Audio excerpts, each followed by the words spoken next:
let's see the triangle inequality in action and see that, in fact, that will actually give us potential upper and lower quantities for lengths of sides, so upper and lower bounds.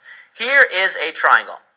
We're told that this side is length 9, this side is length 5, but we don't know what this side S is. It could be really small, it could be really large. And we want to know upper and lower bounds for the largest that S could be and the smallest that S could be. Well, we can use the triangle inequality. And we can actually think about this sort of visually too.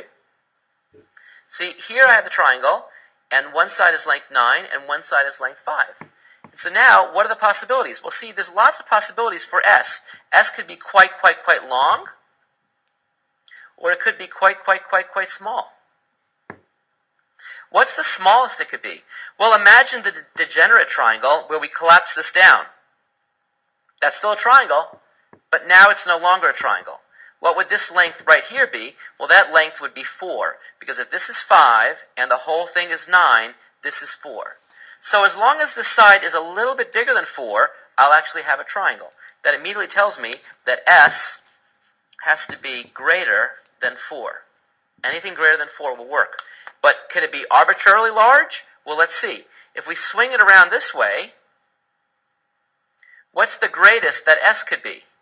Well, notice that if we hit here, then these are actually in the same straight line again. We're in trouble. That's not a triangle. What would that length be? That length would be 9 plus 5, which would be 14. But if we have just a hair under 14, that's a completely fine triangle. So the upper bound is going to be 14. So by the triangle inequality, we can see that S has to live between 4 and 14. And notice that it's strict inequality.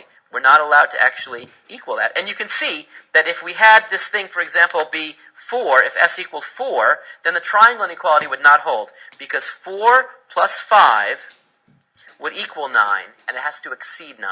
So S has to be a little bit bigger than 4, and S can't be 14 or larger, because if it were, then the triangle inequality would not be satisfied, because then what we'd see is we'd see that 9 plus 5, which equals 14, would not exceed the third side, which would be 14.